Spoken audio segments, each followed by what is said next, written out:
from the city that never sleeps. 17 miles from Madison Square Garden, New York City. It's America at Night with Rich Valdez, America's favorite late-night talk program, featuring interesting guests from around the world and calls from across America. And now, here is your host, Rich Valdez.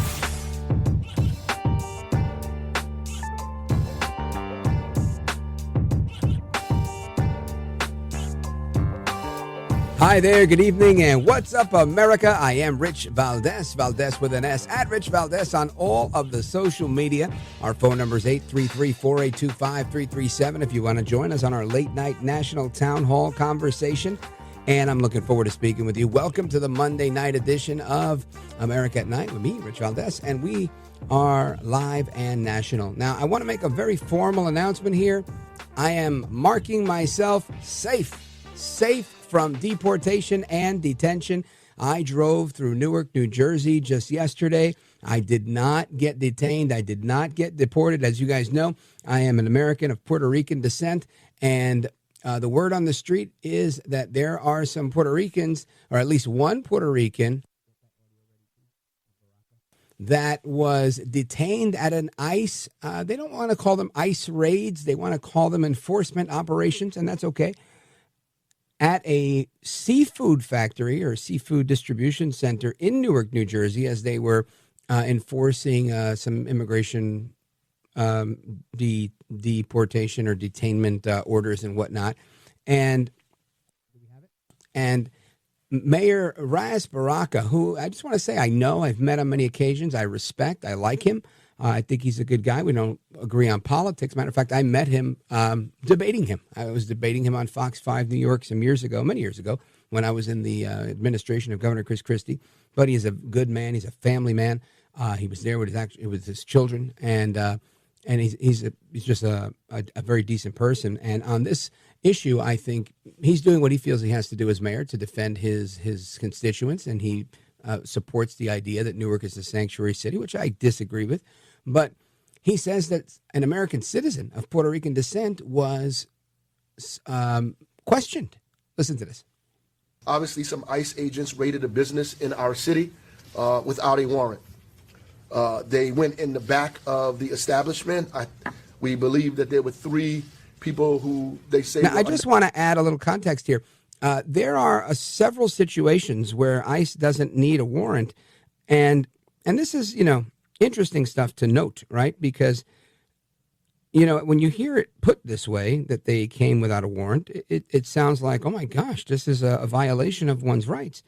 And we wouldn't want anybody, right, necessarily conducting raids or warrants or arrests without that, but Immigration and Customs Enforcement officers can arrest aliens without a warrant in some circumstances. ICE agents usually need a warrant or probable cause to enter private areas like a home, a school, or like in this situation, a workplace, unless they do like most cops do, and say something like, hey, do me a favor, empty out your pockets. They're literally asking you to do them a favor. It's not a lawful order, right? If they say, hey, do you mind if I come in and talk to you? If you say, sure, come on in, they don't need a warrant because they're inside. So, it's very likely when you pull up with your bulletproof vest that says ICE police on it, and you say, hey, I'm here to speak with, so-and-so and so-and-so, that the plant supervisor operator likely might say, sure, come on in. And then you see so-and-so, and you go, hey, you too, and I need you, and I want to talk to you. No, I'm a military veteran. Oh, yeah, let me see some ID. Oh, this is what I got. What else you got? Oh, I don't have that. And again, there was a lot of talk about the ICE officials saying, oh, you could get one of these fake IDs anywhere. I don't know if that's true or not. I did get chuckle, and I'm not trying to make light of a situation. But I'm saying it's one of those things that it's not outside of the realm of reason for ICE to pull up without a warrant, right? And I don't know if this is virtue signaling, and I'm not accusing the mayor of that, but I am saying that it can happen, right? ICE officers can arrest aliens without a warrant if they have proof that the person is not legally allowed to stay in the United States. All they have to do is know that you are so-and-so. And if so-and-so has a deportation order, they don't need a warrant. They can just go, hey, so-and-so, come with me. ICE officers can also arrest aliens without a warrant in public places, such as lobbies, waiting areas, or parking lots. So again, if you're, go through the back door of a warehouse, say, hey, how you doing? So-and-so. Hey, can I speak to so-and-so? Can you come outside? I want to talk to you about something private. So-and-so comes outside to the parking lot. Guess what? So-and-so, you did yourself in. So those are things that, I think law enforcement in general are very used to doing. They're very skilled at and getting people to comply with, within the confines of maybe not having the warrant that's necessary. They also don't have to get a judicial warrant from a U.S. District Court judge. They have the ability to get an administrative warrant, which they can produce and sign themselves. Now, it's an interesting idea. I'm not defending this idea. This sounds like a little extra, in my opinion.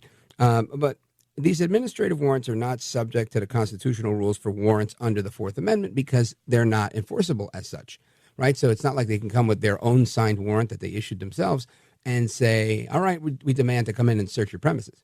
Can't do it with this administrative warrant. They could come with this warrant and flash it in your face, say, I've got a warrant. And you can say, kick rocks, and they can't come in. But I think most people want to comply with law enforcement, unless they're the bad guys and they're running away. Now, I don't think any of these people ran away. So anyway, those are a couple of things I wanted to point out. Let's continue with the clip. Documented that they detained, but they also detained folks that were, in fact, citizens of this country. One person showed their military veteran identification and was still questioned anyway. People were fingerprinted. Pictures of their IDs and face were taken there. When I got this information, I was appalled, upset, angry that this would happen here in this state, in this country, that this would be allowed. Yeah, and listen, I understand. I really do. I'm not saying I agree, but I understand the mayor's concern. Right, you don't want to feel like you've lost the control of the city and that people are being targeted en masse. And to prove that, Tom Homan got with America's top psychologist, Dr. Phil, and they went out together on a ride along to conduct these enforcement operations. Now, we got a little clip of Dr. Phil talking with Tom Homan. I want you to listen to this. So forget the false narrative of sweeping neighborhoods looking for people different color than us. Forget that hogwash and look at what we actually did. We're proving it to them. How can you argue with the system we've set up? Well, straight up, are you going into schools and arresting children at schools? No. Is anything like that happening? No, sir. Are you going into businesses and sweeping through there and taking anybody with a tan and seeing where they're from? We go into businesses for a criminal enforcement operation, but again, sweeps don't occur anywhere. The sweeps are not occurring. You're just not going in like seining for fish in a pond and just picking up. You're going targeted. If a criminal is working in a business and you have to pick them up there, you're going in for that target. Absolutely. And what's happening to me, it seems that these politicians are creating what they fear the most, and that is forcing ICE agents into the community where they pick up the target and wind up picking up collaterals that may be around them, as opposed to going to the jail where they just get the target and leave. That's the game they want to play, and so, game on. We're going to do it. I mean, it's all about public safety. We're going to take that public safety threat off the street by any means necessary. If we can't get in the jail, then we'll go in the neighborhood. That's, again, Tom Homan and Dr. Phil speaking. Dr. Phil doing a televised ride-along with Tom Homan, ICE czar, or the Border Czar. And they did this yesterday. That was last night. They were in Chicago going after some bad guys. And as Trump would say, some bad hombres. And one of the guys they got was accused of child sexual assault.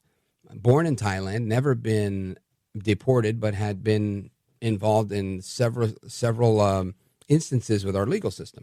I can tell you, I grew up with a couple of kids that did the wrong thing, and three of them. One was born in Chile, one was born in Colombia, and one was born in Nicaragua. And they all came here, like as infants, and knew America as their home. But as each of them made a choice that resulted in their incarceration, upon the completion of their incarceration, they were deported and went back to their country of origin.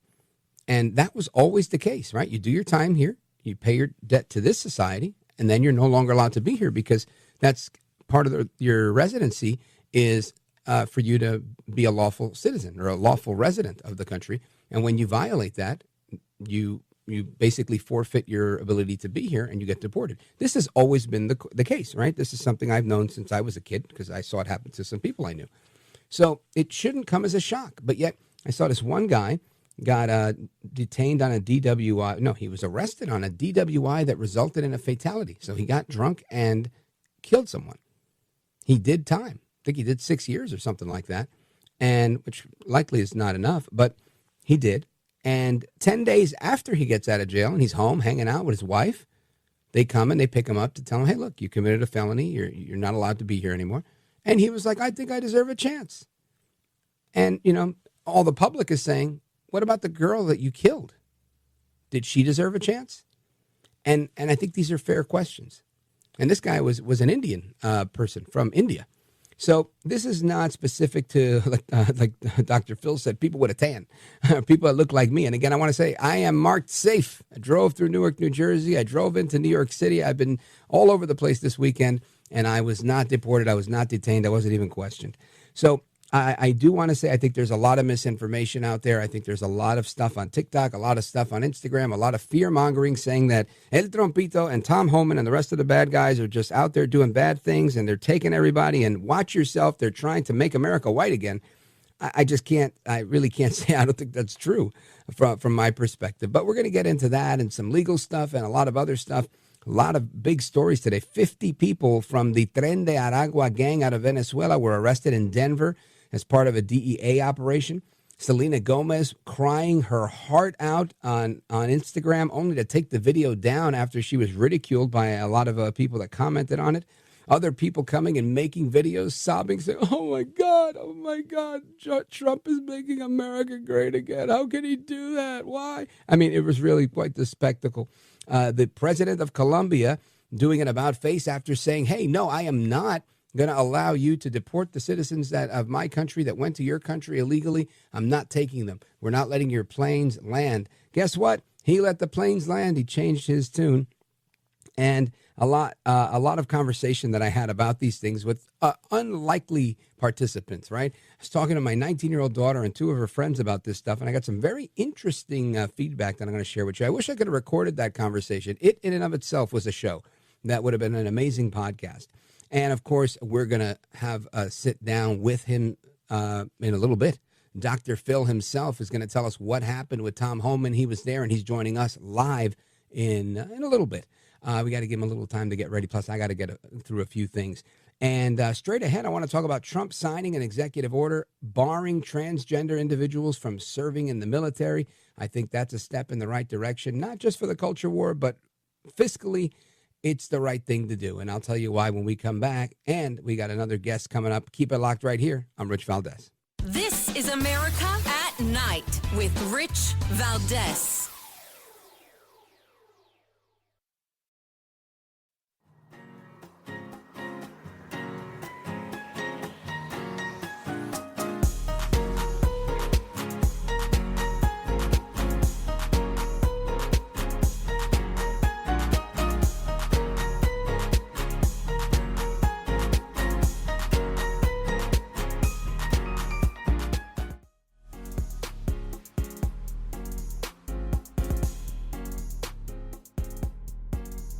I want to listen to you, Rich, all the time. America at Night with Rich Valdez. Well, this is a country founded by immigrants.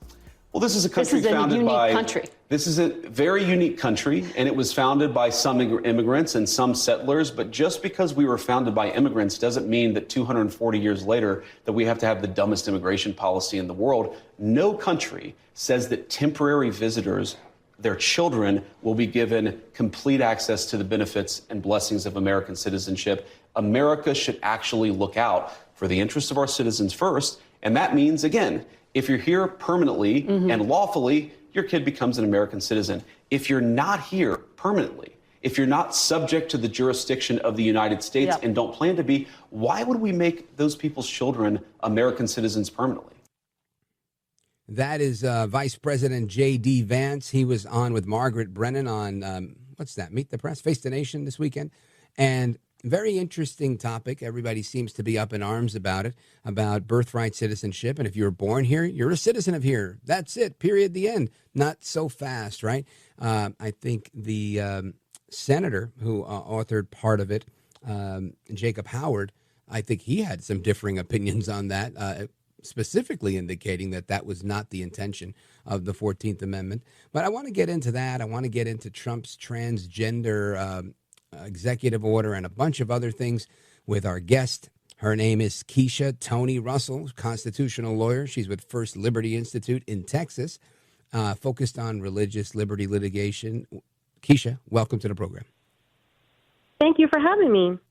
You bet.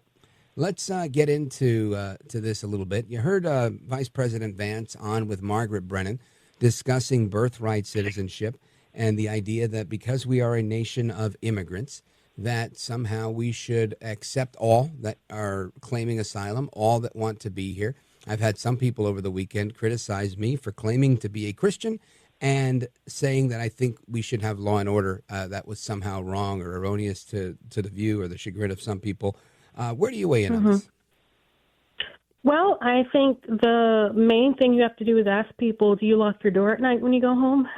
Well, that's what we need to do as a country. We need to have walls. We need to have order. You can't just let anyone who wants to come in the country coming in, just like you can't let anyone who just wants to come in your house come in. I mean, we understand that concept intuitively, that security is essential to our ability to keep our constitutional rights, to keep our freedoms, and to keep our citizens safe. So it really doesn't make much sense for someone to say, yeah, we should open the doors of our country, even though when I go home at night, I'm going to lock my doors. Yeah, I agree with that. And I think this is one of the most rudimentary things ever, but yet it's up for debate. And when you put emotion into the mix, it tends to really get people going, like I think like a lot of topics.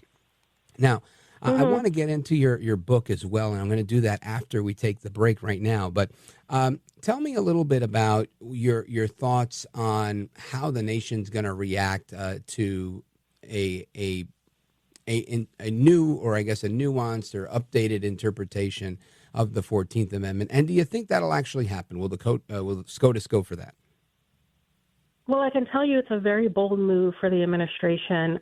This is going for it for sure, because there are a lot of people who just assume that, illegal immigrants' children are naturally citizens. So it's going to be a fight. But there is a provision that, covers what Donald Trump's argument is on this, and that's if you're subject to the jurisdiction thereof, meaning jurisdiction thereof of the United States. And if your parents aren't, then neither are you. And so you are not just automatically a citizen. So whether SCOTUS will go for it or not is going to be a difficult call. I think you can definitely count on Thomas and Alito to probably read that statute very strictly. Gorsuch, I think you might get. Some of the other, Kavanaugh is probably one that I'm a little nervous about, frankly. Mm-hmm. So I'm really not, and of course the liberals are just never going to go for it, right? And I think, the majority we have right now is we'll see. It's going to be close. Sounds good. Keisha, stick with me. We're going to come right back with Keisha Toni Russell. She is an attorney and the author of Uncommon Courage, Defending Truth and Freedom While There's Still Time. We're going to talk about her book and a couple of other legal cases, as well as what she's working on in the courtroom. Folks, don't go anywhere. It's Rich Valdez. We're coming right back with our guest, Keisha Toni Russell.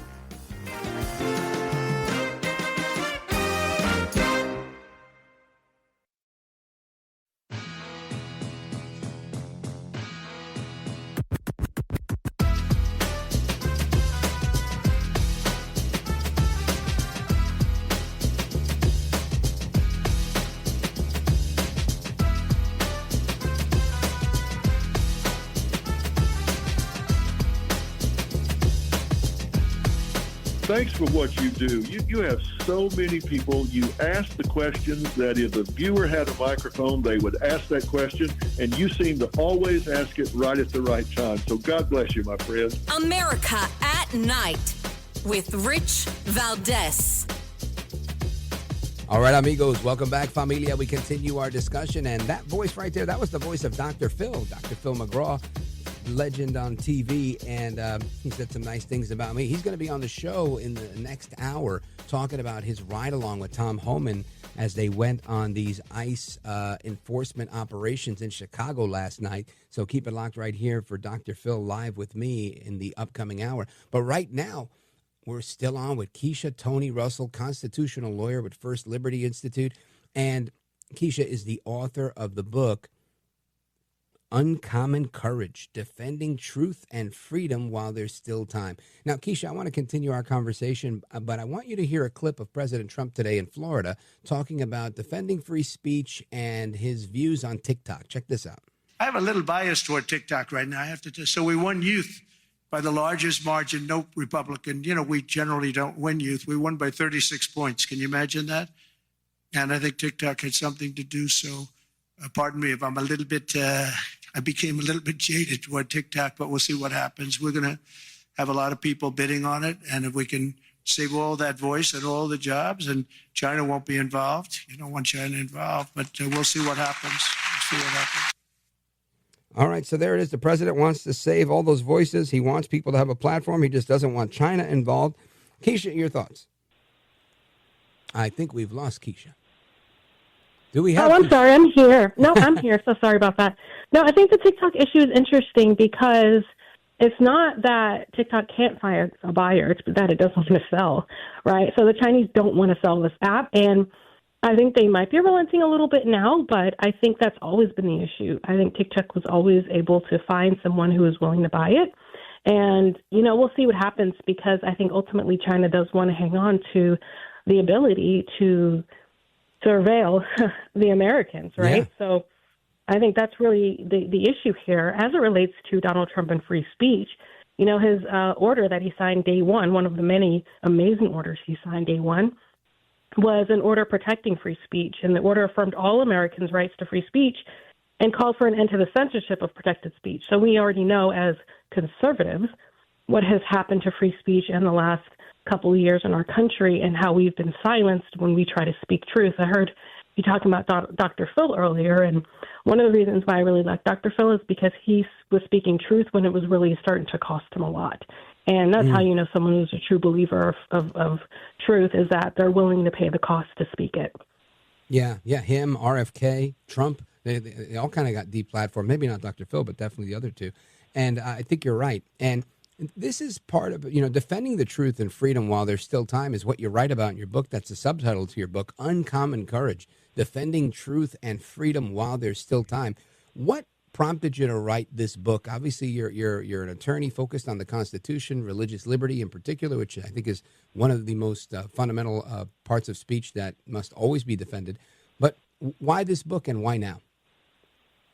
Well, I started working at First Liberty in 2017, and since then, and I'm also a Christian and attend church regularly and the whole thing. And when I listen to certain Christians' reactions to some of the things that are going on, I realize that there's a lot of deception in the culture, even from people who are well-meaning. And many people don't understand the power of the Constitution. They don't understand that this is a contract between the people and the government, and that government is supposed to uphold it. And if you don't make them, they will overstep. And to me, I think it's really important to not only inform Americans about what their rights are, but empower them, encourage them, and inspire them to stand up for those rights. Why is that important to you personally? It's important to me personally because I'm a Christian and I feel like standing in truth is just the most important thing you can do. The other thing is I love America. I love what we have. I think this country is the most amazing country in the world, and I think people take it for granted. It is not something that we can keep if we don't fight for it. There are people who don't want us to have this kind of freedom, and if the last 4 or 5 years didn't teach us anything, it should teach us that those freedoms will not be intact if we allow people in power who don't respect them. Really well put. Folks, we're on with constitutional attorney Keisha Toni Russell. She's with First Liberty Institute and the author of the book, Uncommon Courage, Defending Truth and Freedom While There's Still Time. Now, Keisha, what do you think is the most pressing issue facing Americans when it comes to defending truth? Should people sit back on their laurels and allow and defer the fight to people like you, to people like Trump, to people that are out there fighting for free speech? Or do you recommend that people take a more active approach to defending their own speech? Absolutely, you have to take an active approach. Right now, I am defending an incredible woman, 32-year teacher in Connecticut, devout Catholic who keeps a crucifix in her personal workspace. Right now, she's on paid administrative leave because her school district is threatening her with termination if she does not agree to take down that crucifix or hide that Say crucifix. What? Is that legal? That Yes. can't be legal. It absolutely is not. And she has every right to have it, but it's happening. Why is it happening? Well, because we have a group of people who are completely emboldened to take away your free speech, to take away your religious liberty, simply because they don't like it and they don't agree with it. And what I told them is it doesn't matter if the principal doesn't like it. It doesn't matter if the governor of Connecticut doesn't like it. She has a right to have that crucifix, a constitutional right, and anyone who tries to take that away will have to go through First Liberty.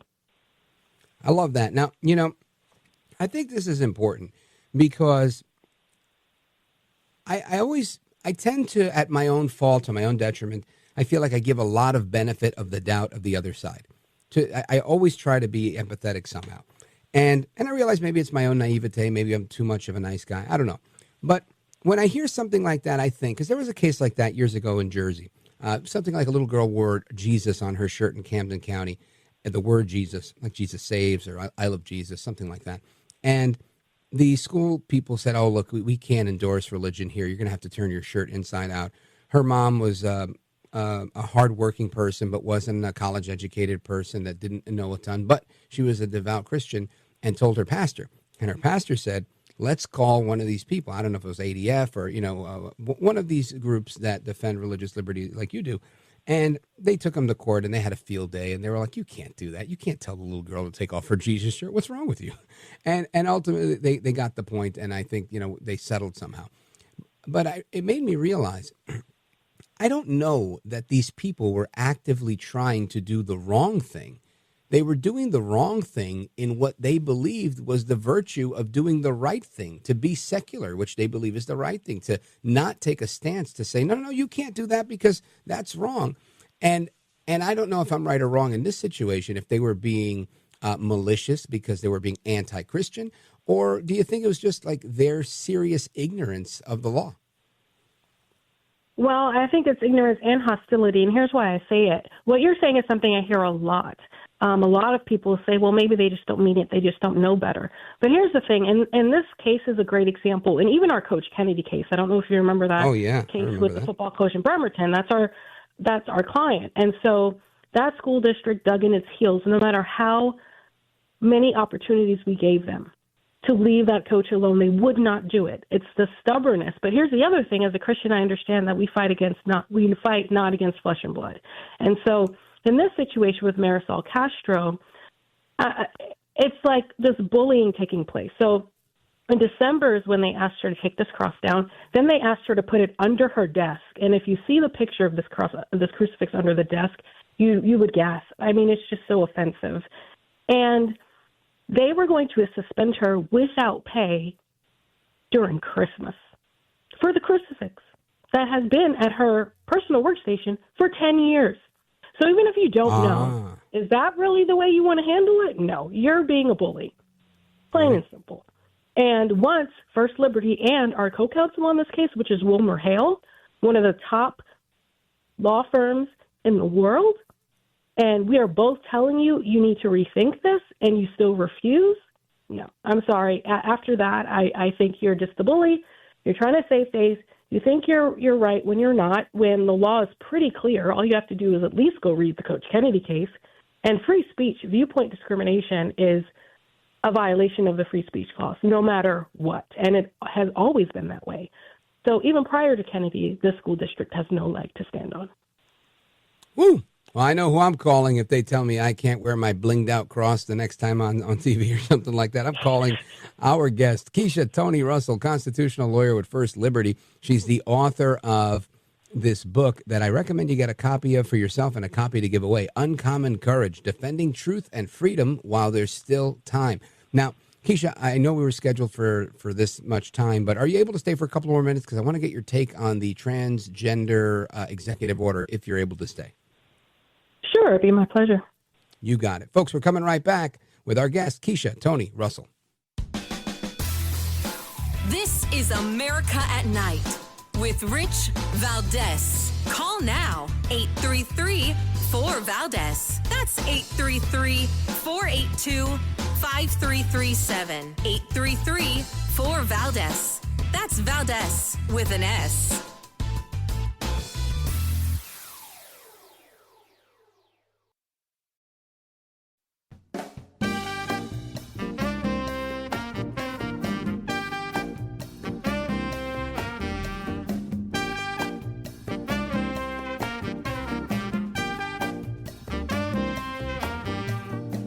The best guests, the best opinions. This is America at Night with Rich Valdez. Any instructions in this one executive order, including this directive to HUD to issue proposed regulations to, in essence, exclude trans people from various forms of shelter system under the auspices that a trans person is an inherent threat to non-transgender women. Obviously, that just enhances the risk that transgender people face in society if we are deemed as a threat to others simply by existing.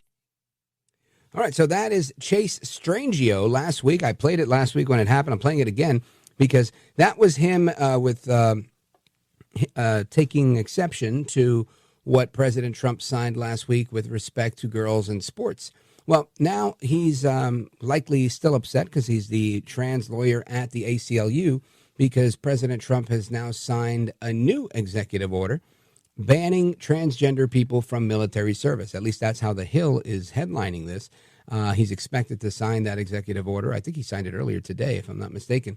And that's the long and short of it, that trans individuals can't be in the military.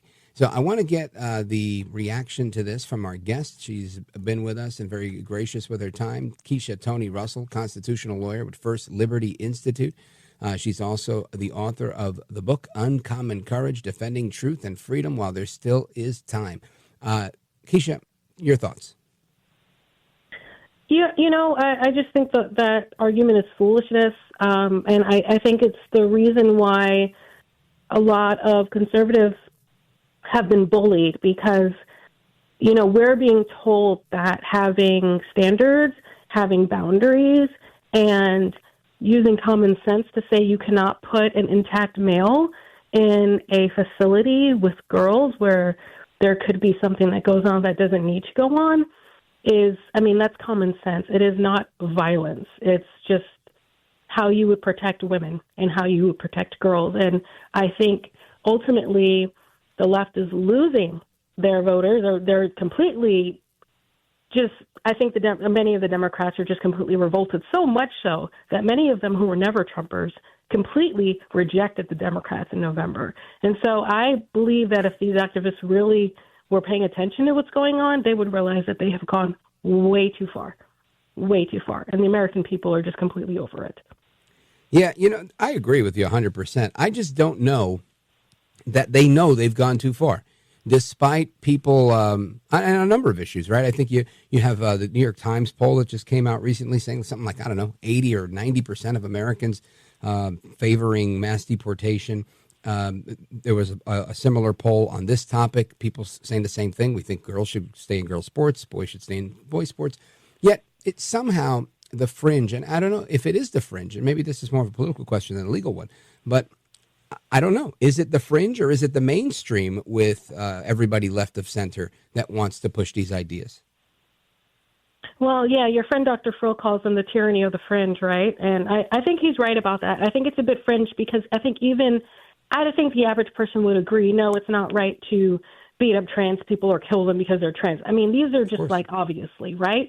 But the left uses these sort of extreme positions in order to bully us into doing things that should never be done. There is absolutely no reason a grown man should be able to go into a women's prison and be there where he's going to be bigger than not just most of the prisoners, but most of the guards as well. It just doesn't, the whole thing is so completely nonsensical. But I also think there's a level of stubbornness going on here. Much like the school officials I was telling you about before, they do not want to be wrong, and they will not admit that they're wrong, which is why they're going to keep losing. It's like a capricious hubris that just won't relent. Exactly. Folks, we are on with our guest, and she is the author of the book. The alarm bells are sounding as I say that. Uncommon Courage, Defending Truth and Freedom While There Is Still Time. Keisha Toni Russell, constitutional lawyer with First Liberty. You can check out her website, KeishaToniRussell.com. That's KeishaToniRussell.com, Tony with an I. Keisha, I want you to let everybody know where else they can find you, if they should follow you online, on social media. How do they get you, and how do they keep up to speed with the amazing cases you're working on, like the case that you're working on for Marisol Castro?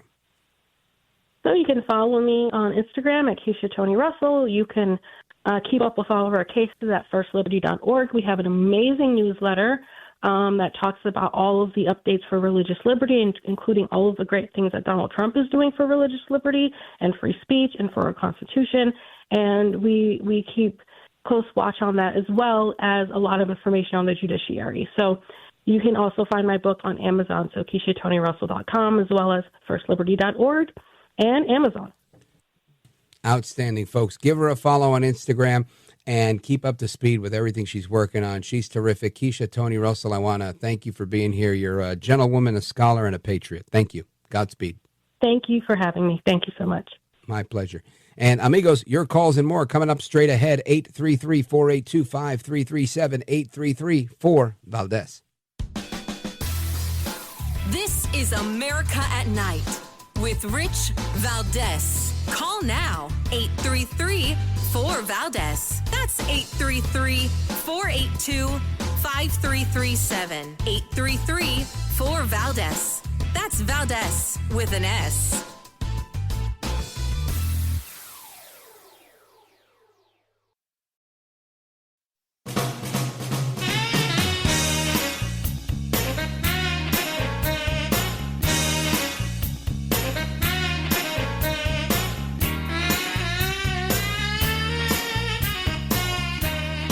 And still a bunch of topics to discuss. We've got 50 people arrested by Tren de Aragua in Denver, Colorado. The president of Colombia, Petro, he's getting a little paranoid here with Trump. He's agreeing to all of his requests. Lots to talk about. The president of Honduras also talking a lot of smack about closing U.S. military bases. All of that in the next hour. But President Trump was in Las Vegas, Nevada. Shout out to all of our friends in Las Vegas, Nevada. And he was talking about no tax on tips, again, lobbying Congress to pass this bill, to put a bill in front of him that he can sign, agreeing to sign a bill that comes across his desk. And in the process of that, made a joke about the IRS agents, the 80-some-odd thousand IRS agents that Biden had proposed. Check this out. On day one, I immediately halted the hiring of any new IRS agents. You know, they hired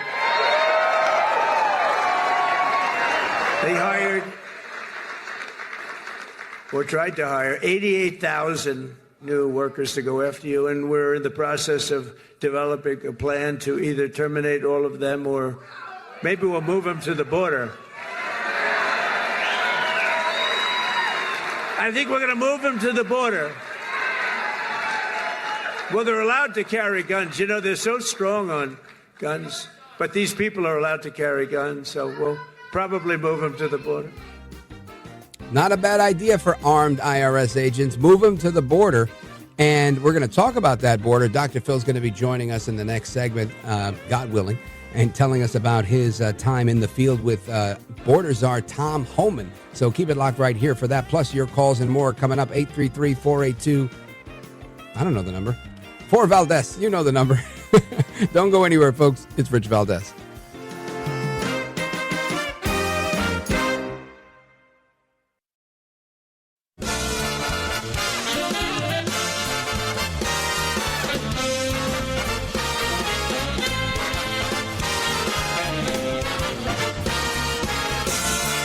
Live from the city that never sleeps. 17 miles from Madison Square Garden, New York City. It's America at Night with Rich Valdez, America's favorite late night talk program, featuring interesting guests from around the world and calls from across America. And now, here is your host, Rich Valdez.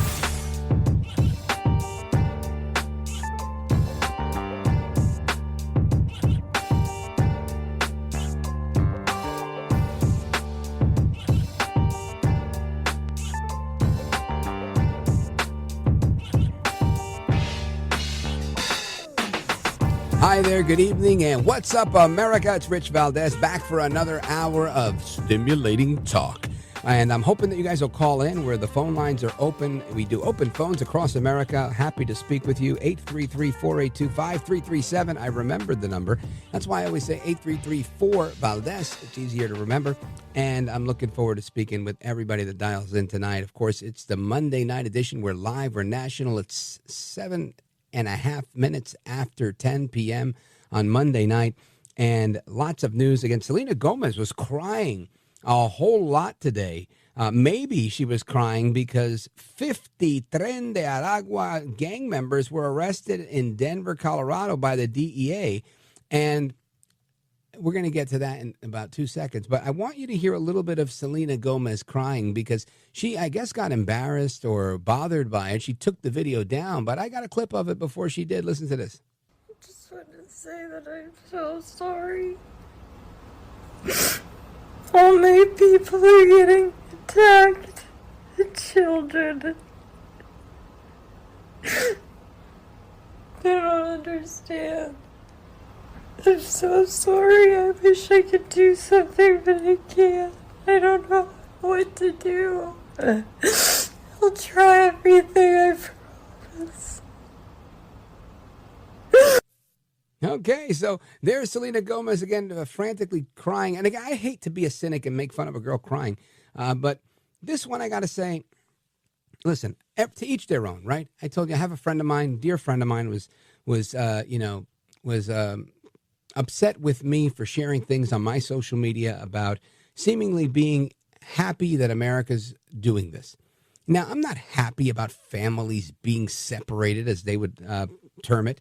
I'm not happy about anybody crying. I'm not happy about people going to jail. I'm happy that the United States is restoring law and order. I'm happy that we are living our lives correctly, if you will, right? I mean, if I take a red light, I get a ticket.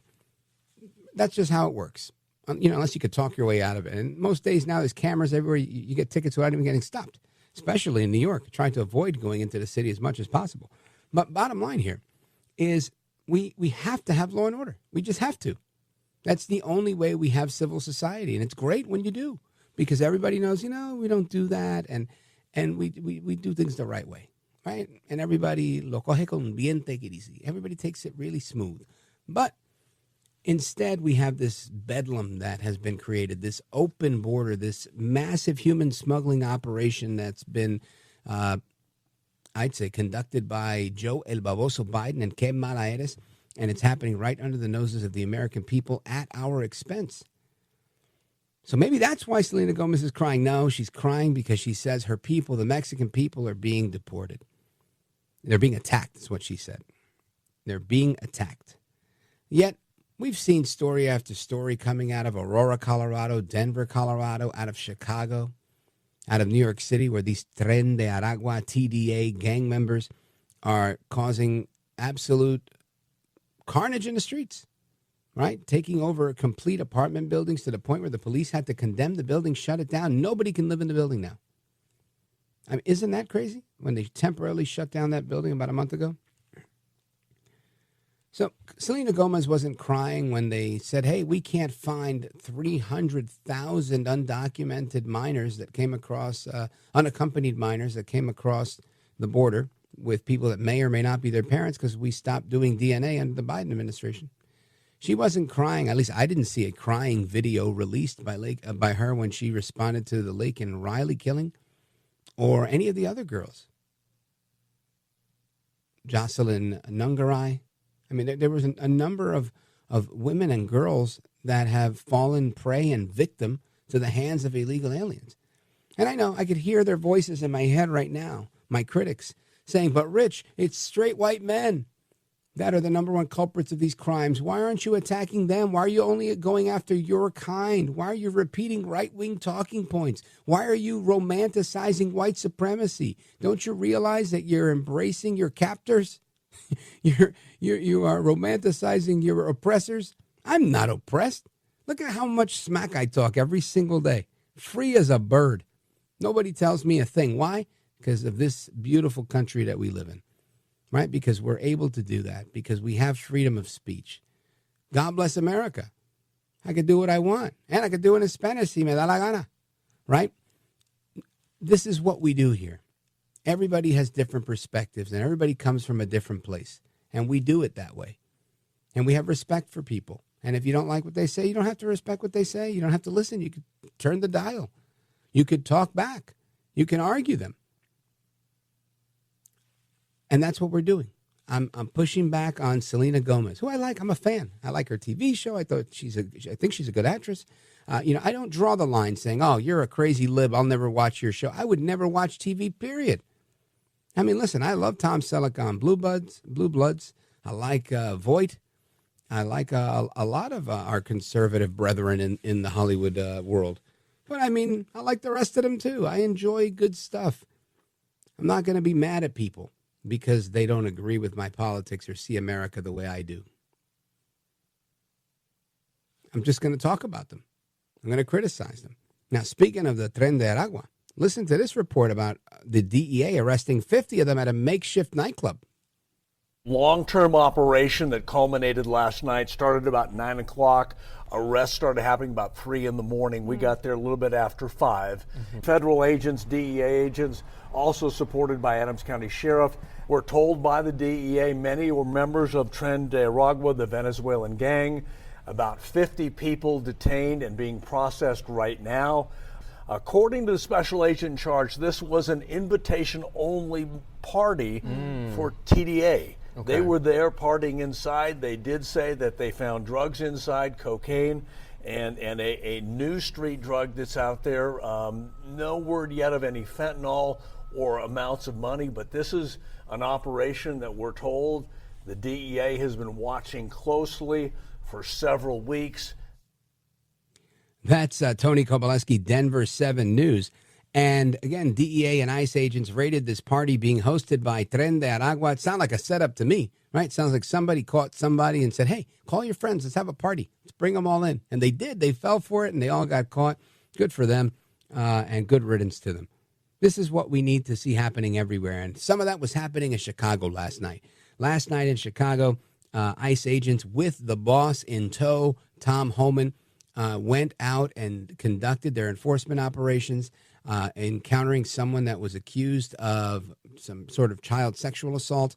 And they decided to bring one of America's favorite psychologists, I'd say the most beloved TV psychologist that we know, Dr. Phil. They brought him along on this. And it was quite an interesting exchange when you see this guy in handcuffs and he's about to be put in the back of the ICE vehicle. And he turns to the two people questioning him and he says, "You're Dr. Phil." And it was just really kind of surreal. It looked like he thought he was going to be on candid camera. I'll play that clip for you when we return. Folks, keep it locked right here. It's Rich Valdez. We're coming right back with Dr. Phil. This is America at Night with Rich Valdez.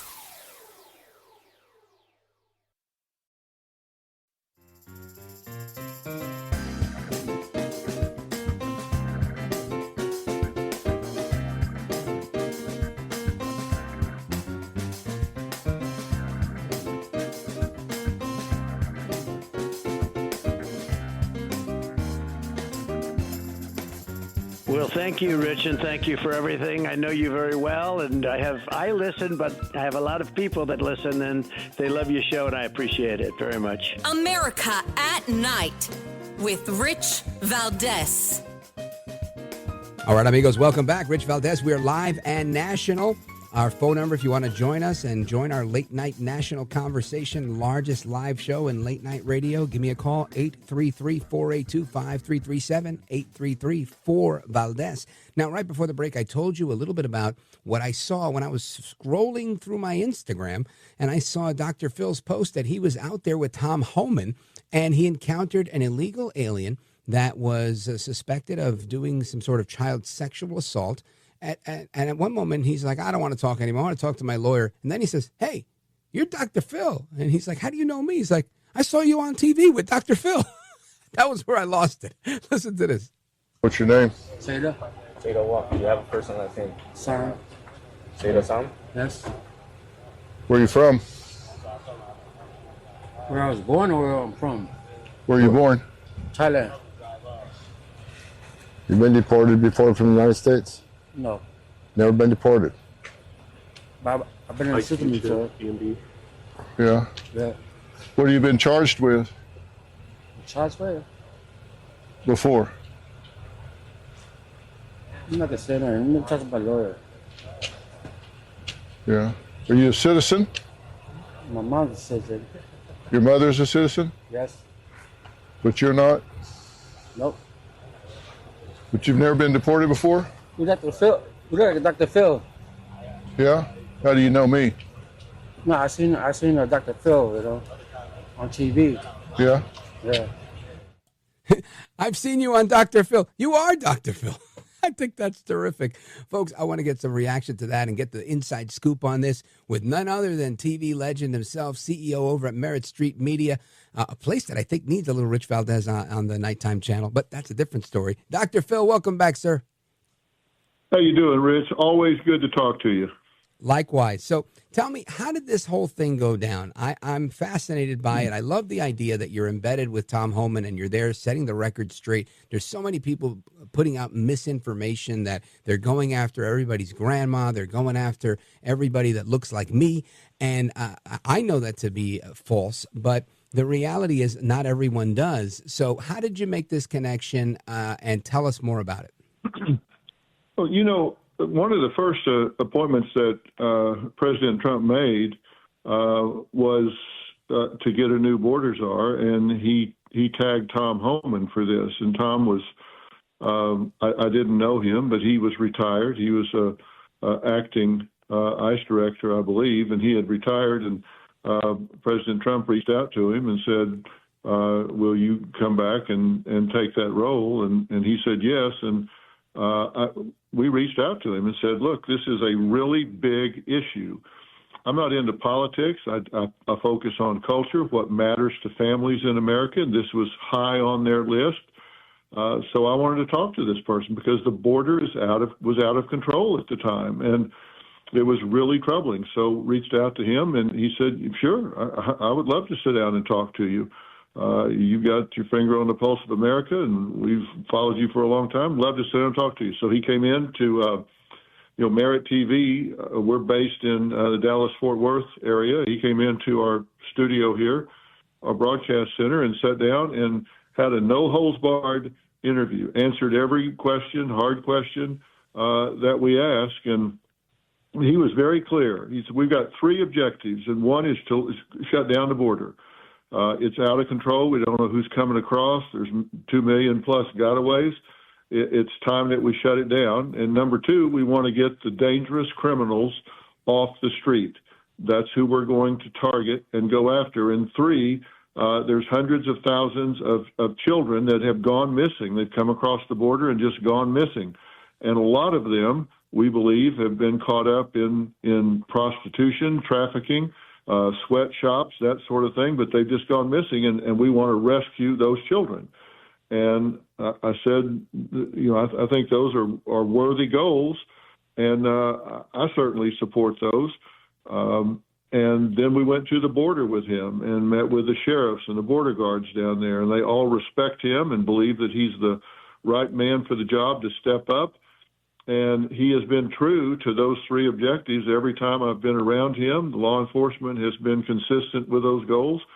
And when they said our first big operation is going to be a multi-agency operation in Chicago, And I said, we would love to be there to see it. And he invited us to be embedded with this multi-agency operation. And we said, absolutely, we would want to do that. And so we were, and it went down on Sunday, starting at 4 a.m. in the morning.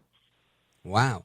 Folks, we're on with Dr. Phil, Merit TV. Make sure you get the app, Merit Plus, and you can check out all of his great programming. Now, Dr. Phil, you're there. You've got your Merit TV cameras, and you guys are getting this, front and center. You're even able to interview one of the detainees. And in the clip that I played for the audience, I thought it was, fascinating to see this type of access to what's going on during a time where people are complaining that they're going into schools. It turned out there was never ICE at a school. It was the Secret Service. There's so much misinformation.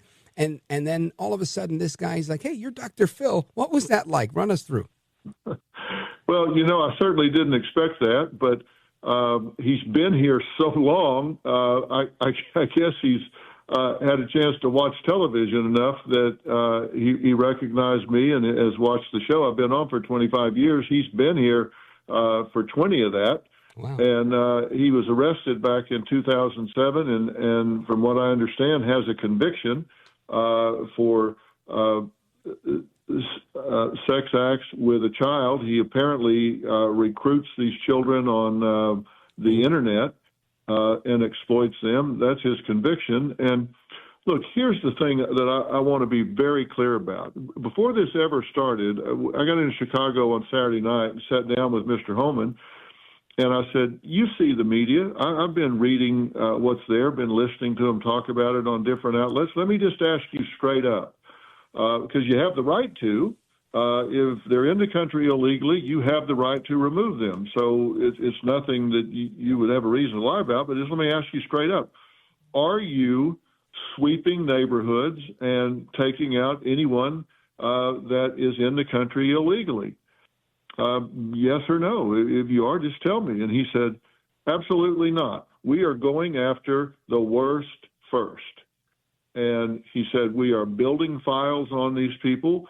And it is a tactical, surgical, targeted operation. We know who we're going after. We're not just going into neighborhoods and throwing people up against the wall and asking them their immigration status. It's targeted. And he said tomorrow, this was Saturday night, he said tomorrow you will see the files on these people. They've got convictions for violent crimes against citizens, murder, rape, sexual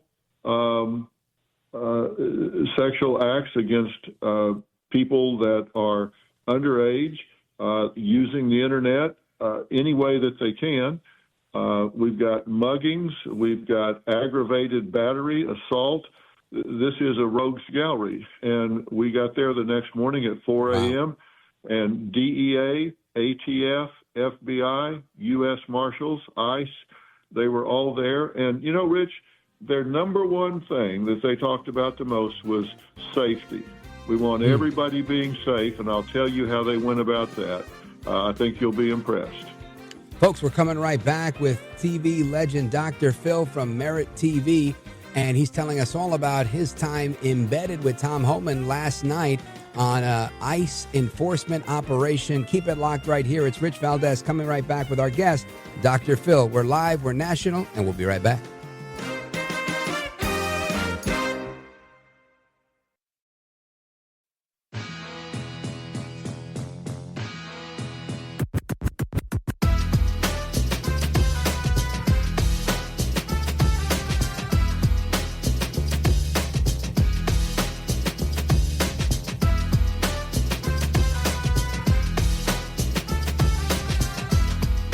Look at Rich Valdez. He's now a radio host, and he's a great radio host. America at Night with Rich Valdez. All right, big shout out to the great one. Thank you for that. Amigos, welcome back. Rich Valdez live with you till midnight, 1 a.m. in some areas.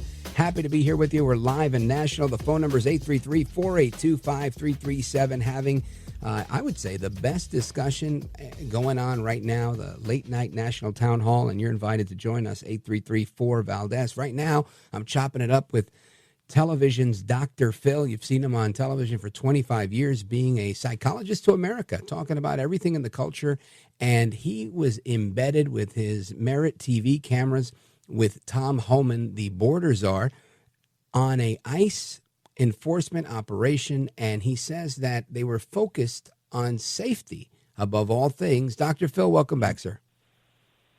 Well, thank you. And you're right. They were focused on safety. And I heard them say that from the very top. They said, look, we want everybody to get home safe here. We want all the agents to be safe. We want to make sure that anybody in the community, passersby, and we want those that are in the country illegally to be taken into custody safely as well. We don't want anybody getting hurt. That's not the objective here. We want to take these people into custody as quickly and safely as we possibly can, because, you know, here's the thing. Chicago is a sanctuary city, and they don't get a heads up from the authorities there when they have some of these violent criminals incarcerated, and they hold them for a time. Maybe they get out. Maybe they've served their time. They get out. Maybe they get out on bail. Whatever it is that walks them out of the jail. And they just ask them, you know, raise your hand when you've got a violent criminal in the country illegally. Raise your hand when they're getting ready to walk out that jail. We'll be standing there to take them into custody and start the deportation process. If they do that, then they don't have to go into the community. They don't have to spend hundreds of hours in surveillance and finding out where they are. They don't have to go into the community, where that's the last thing you would think they would want them to do, because if they go into an apartment project or a home or a place of business where this individual is ultimately taken into custody, they may have to look at everybody that's around them. And if those people are also here illegally, even if they're not violent criminals, they're not going to ignore the fact that they're in the country illegally, and they're going to take them too. If it's done in jail or on the steps of the jail, they're not going to be in the community looking at everybody else. You would think they would want this to be as clean and surgical operation as possible. Right. They're putting them in the community. They're not asking to go there. They're being put there. Well, it's really a remarkable thing, I have to say. And I guess it looks more remarkable than perhaps it is, but I think it really is, it being that there was nothing going on, right? We were making the problem worse under the Biden administration. And now you've got experts, the adults in the room, if you will, that are really, you know, using precision surgical strikes, if you will, to execute this operation. And to me, it sounds like a success, and it seems like it's very effective. There was some contention about a U.S. citizen from Puerto Rico that was in Newark, New Jersey, being asked some questions, and the mayor of Newark, New Jersey was up in arms about it. And I'm not going to say I think it's okay to have collateral damage, if you will, but I think that's part of how it works, right? If you're going to round some people up, if you enter a place where you know a known person is, people that may be there, they're going to be asked questions. You can't just say, oh, you're not who I'm looking for. I'm not going to go after you. Did you see any of that happen while you were in the field? I did not see it happen, but look, if they're in the country illegally, they're breaking the law, and they are subject to being removed. So people can say, well, you know, what's up with that? Well, they're in the country illegally. Oh, without question. And here's the thing: if they're in the country illegally, Tom has said they need to self-deport. They need to get out of the country and then go through the process of getting back here legally. Because if they're caught in the country and have to be deported because they were here overstaying a visa or they snuck into the country, then they face a bar that keeps them from even applying to get back into the country that is a number of years. And so they could be putting themselves in a position where they can't apply for years to get back into the country because they abused the privilege of being here to begin with. So, look, as I say, they've got three objectives: close the border, get the violent criminals off the street, focusing on the worst first. And third, there are 300,000 to 500,000 children that have disappeared, that have come into the country, and they want to find and rescue those children that have fallen into harm's way, whether it's put into prostitution or a sweatshop. And that's not all the kids. Some of them may have found their way to family or whatever, but some of these kids are being terribly exploited, and they want to rescue those children and get them back to their home country, get them back to their families. I agree with that. Folks, we're on with Dr. Phil from Merit TV, and he has this program available for everybody to see. Merit TV is available on 200 homes via satellite and cable. Dr. Phil, let everybody know how they can watch this special that you've put together.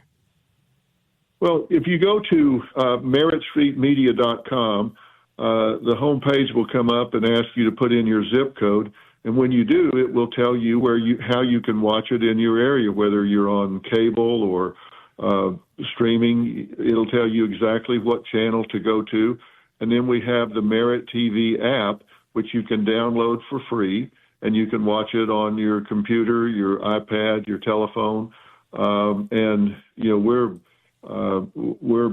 you can find it streaming on, various streaming apps like Amazon and other places. So you can't get away from Merit TV, and we are so excited about the fact that we're in way over 100 million homes now. When you add everything, the other thing is 180 plus million homes. So you can find us. And the thing is, people are saying all this stuff is happening. They're going into schools. They're doing this.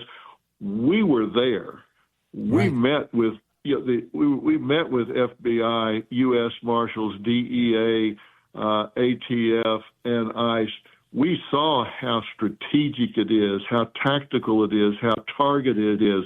This stuff about going and just sweeping through neighborhoods is just absolutely not true. So you can listen to people that are giving your opinion and spreading rumor. We were there. I've been to the border with him. I've met with all of these agency heads. I've met with the sheriffs, the border guards. And when you talk to the people that are on the ground speaking the truth and the fact, and that's what we do at Merit TV. We want to bring people the facts, the truth, and then let them make up their mind whether that's good news or bad news. Amen to that. Folks, check them out. Merit Street. I have merittv.com. Does that work as well, Dr. Phil? Yes, but if you just go to Merit TV, you'll find us. Merit Street Media, you'll find us. The Merit app, Merit TV app, you'll find us on the Apple TV or Google Play. Anywhere you can go, you'll find us. And it's growing so fast, it's like wildfire. I mean, just so excited. Sounds very exciting. Well, folks, check them out there. Get the app. And Dr. Phil, what can we expect to come down the pipe? What do you got cooking?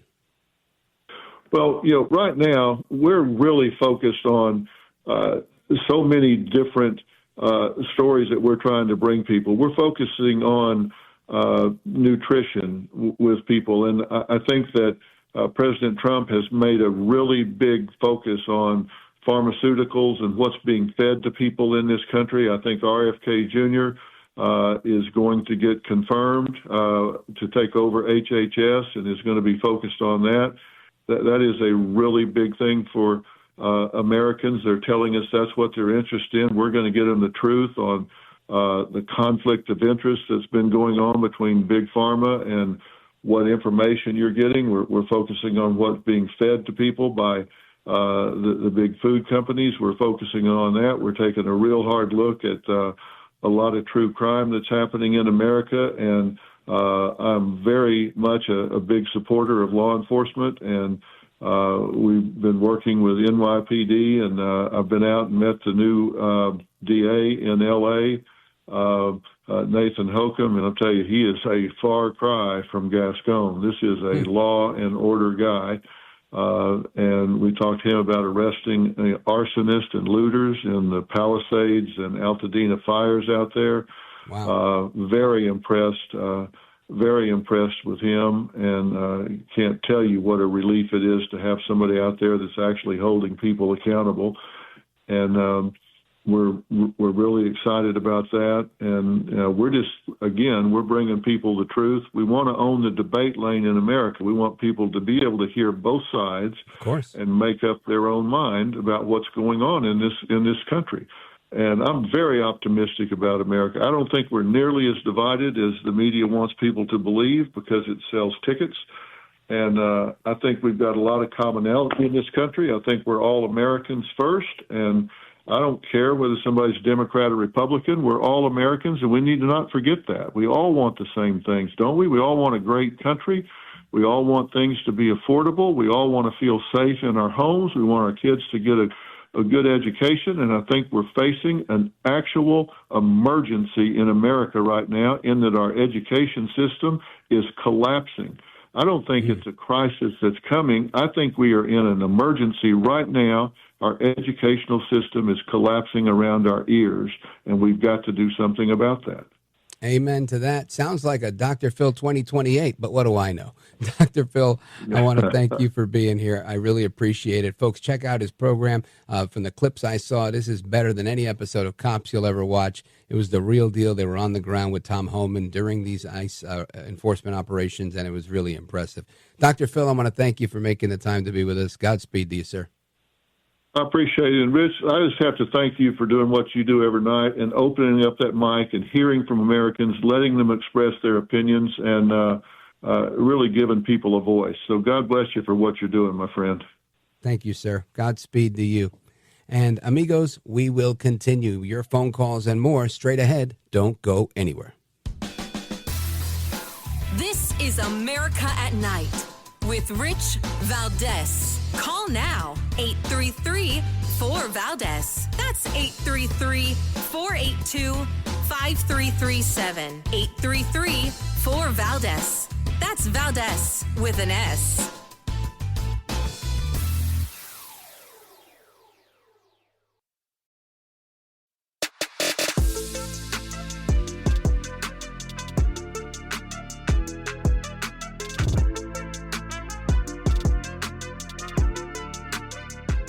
Call now, 833-4-VALDEZ. That's 833-482-5337. 833-4-VALDEZ. That's Valdez with an S. All right, amigos, welcome back. Open phones across America. We go to your calls right now and keep the calls coming in steady and early. The earlier, the better. This way we get everybody that wants to get on the line. 833-482-5337, 833-4-VALDEZ. Let's go to Pennsylvania, WDEL, Brookhaven, Pennsylvania. Steve, what's up, my man? You're on with Rich Valdez. Hey, thanks for taking my call. I really appreciate it. And I want to say you're one of the best voices in radio for just giving reality to people and keeping it real. I feel like you're not one-sided at all. So I wanted to say that first. So I had an experience. We're talking about ICE going around, grabbing people and stuff that they suspect are illegal. I just wanted to give people my experience. I lived near Marybelle, Maryland at one point in my life, probably about 15 years ago. And one morning I worked for a defense company. One morning I'm heading to work, and I get T-boned by an illegal Hispanic, unfortunately. He fled the scene. Oh, yeah. I was hurt. It almost killed me. Wow. So I ended up going to court the day he had to go to court. And he had fled the scene. It happened close to my house. My wife actually came to the scene and had to tell the authorities that he was like a half a mile down the road running. So anyway, we go to court today. He goes to court for the accident. He has no insurance. He's illegal, no license. He gets a $50 fine that day. Wow. That's a $50 fine. I got no recourse. They told me it was illegal. He had nothing. And they let him walk out of there paying $50 that day. So let me say this.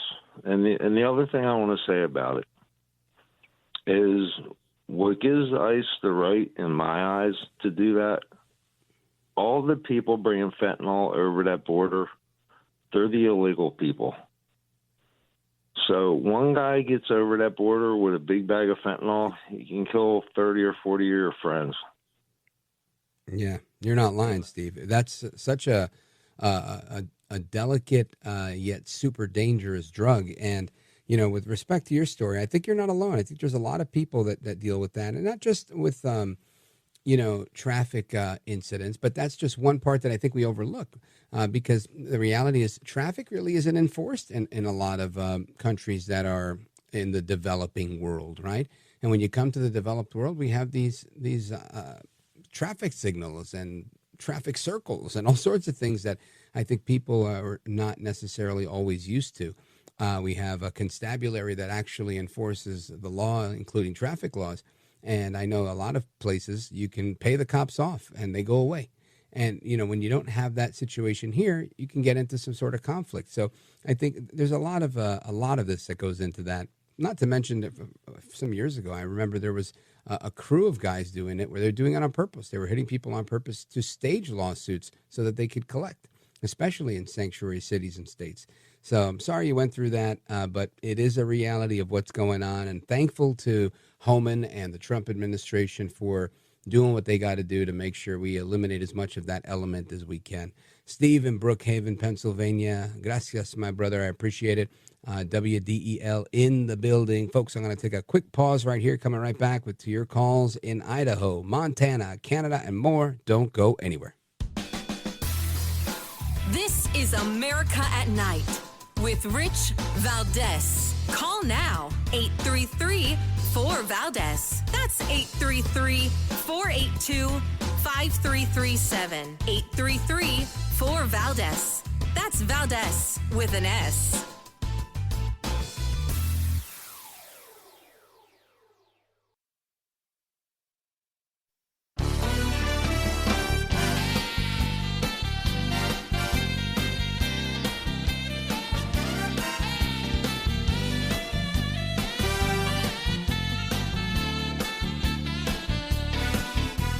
All right, amigos, welcome back. Rich Valdez live with you on the hotline here, 833-482-5337, 833-4-VALDEZ. And it is World Holocaust Remembrance Day. I want to go to Paul in Boise, Idaho. Paul, go right ahead. Thanks for taking my call, Rich. That's a solemn day. I think if you don't have some kind of feeling for the tortures and the horrendous deaths that the Jewish people and others had to die of the Holocaust that the Germans perpetrated on them, there's something really wrong with you. It hits me particularly hard. My parents had a used bookstore, and there was an elderly gentleman that showed up every afternoon after he had lunch, and he would talk to me. And he was the first Jewish man that I'd ever met in my life that I know was Jewish because he told me he was. But as he told me that he was Jewish, he looked around the room in the bookstore and made sure nobody heard what he said, that he was Jewish. And I asked him why he did that, and he said, there's people that were trying to kill me, and I don't know if they still want to kill me. This would be in 1974. Wow. He went on to tell me that in 1929, he left Germany, and he got out of there just in time. And his name was Huey Hendrickson. I learned a lot about that man. He became my surrogate grandfather, and somebody who I began to love and adore. And he taught me about how to study about the Holocaust. Wow. Well, I appreciate the story, Paul. Thank you for sharing it. And, of course, remembering the Holocaust on World Holocaust Remembrance Day. We did a couple of shows last week in honor of that. And if you want to check them out, go to richvaldez.com. They're up there and available. Folks, we're coming right back. There is more to come straight ahead. And if this is the end of the road for you, hasta la próxima. God bless.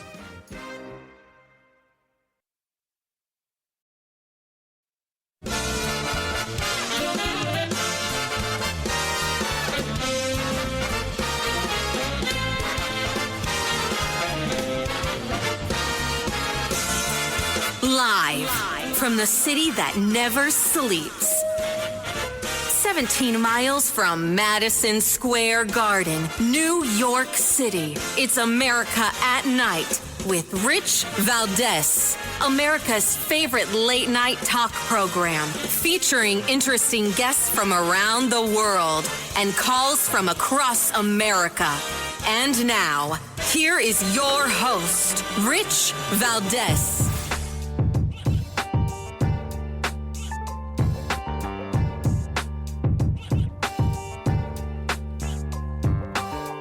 Hi there, good evening, and what's up, America? I am Rich Valdez, Valdez with an S, at Rich Valdez on all of the social media. Welcome to another hour of the program. Happy to be here with you. And, you know, there's been so much that we've been discussing this evening. We've been talking about immigration. That's been huge with, I think, 300 people arrested on Friday, 600 on Saturday, 900 on Sunday, or something similar to those numbers. And so much going on, right? Misinformation that's out there, people crying, celebrities crying. Selena Gomez absolutely in tears. And she, I want you to hear a little bit of this. Selena Gomez went to Instagram. She's now taken the post down, but she was on there earlier crying about the attacks on her Mexican people. Listen to this. I just want to say that I'm so sorry. All my people are getting attacked. The children. The people getting attacked and the children. She's so sad. Listen, and I don't mean to make fun. I mean, I do. I'm intentionally making fun of her because I think that was funny and it was a blaze on the internet today and everybody was laughing at it. But I think it's comical to a degree. Her reaction, not the plight of people. The bigger issue is there's a false narrative here. The people that are getting deported, by and large, are not the people cleaning hotel rooms that we stay at. They're not the people that are doing the work Americans don't want to do.